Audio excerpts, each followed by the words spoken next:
रीमा सारा दिन घर और स्कूल का काम निपटाकर रात के 11 बजे जैसे ही अपने कमरे में सोने जा रही थी, तभी सासू माँ सावित्री देवी की आवाज आई। अरे बहू, जरा इधर आना। रीमा बहुत थकी हुई थी। सुबह 5 बजे उठी थी और रीमा दिन भर बिना आराम किए काम किया था। अब बस चाहती थी कि सीधे बिस्तर पर जाए और सो जाए, मगर सास ने बुलाया था, जाना तो पड़ेगा ही, नहीं तो बात का पतंगड़ बन जाता और फिर नींद हराम हो जाती। जब वह सावित्री देवी के कमरे में पहुंची तो देखा कि पति विवेक और देवर राहुल भी वहीं बैठे हैं थे। ये तीनों जब एक साथ होते और फिर रीमा को बुलाया जाता तो मतलब साफ था, कोई पूछताछ होने वाली है।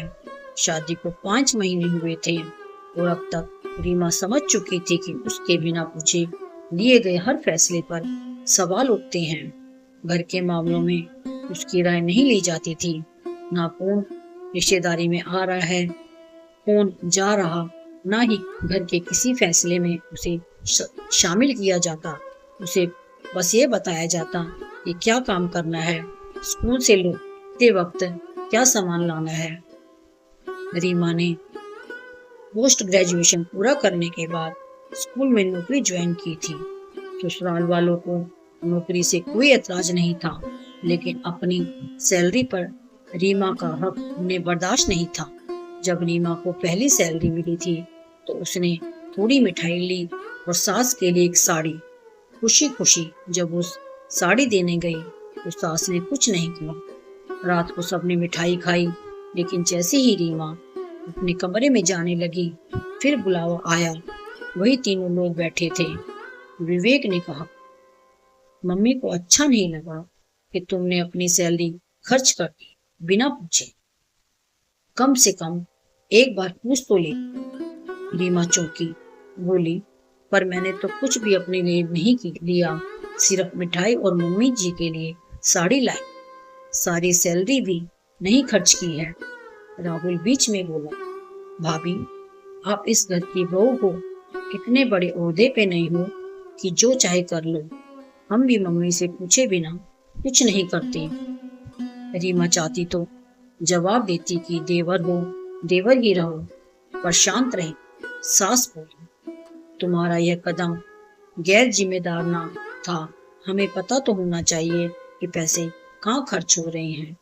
इसके बाद से रीमा की सैलरी बैंक में जमा होती थी, लेकिन अकाउंट से जुड़े सारे नोटिफिकेशन विवेक के मोबाइल पर आते थे।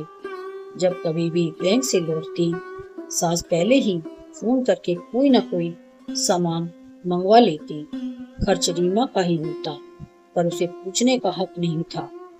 एक दिन विवेक ने कहा, सुना है तुमने आज एक आरडी खुलवाई है। रीमा चुप रही। विवेक ने दोबारा पूछा, बिना पूछे आरडी? तुम्हें पैसे रखने की समझ नहीं है, बिना पूछे कुछ मत किया करो। रीमा ने कहा, आरडी भी तो सेविंग ही है, मुझे सब समझ है, अपनी मेहनत की कमाई है तो सोच समझ कर ही फैसला लिया। राहुल फिर बीच में बोला, लेकिन अब की बात रीमा ने उसे नजरअंदाज किया और विवेक से, ये भी तो निवेश है, और कौन सा खर्चा आपसे करवा रही हूँ मैं। सास गुस्से में बोली, बहू, ये सब औरतों के बस की बात नहीं, बचत हम भी करते हैं, लेकिन ऐसे नहीं। रीमा अब चुप नहीं रही, वो बोली, माफ कीजिए मम्मी जी, आप भी तो औरत हैं, फिर कैसे कह सकती हैं कि ये औरतों के बस की बात नहीं।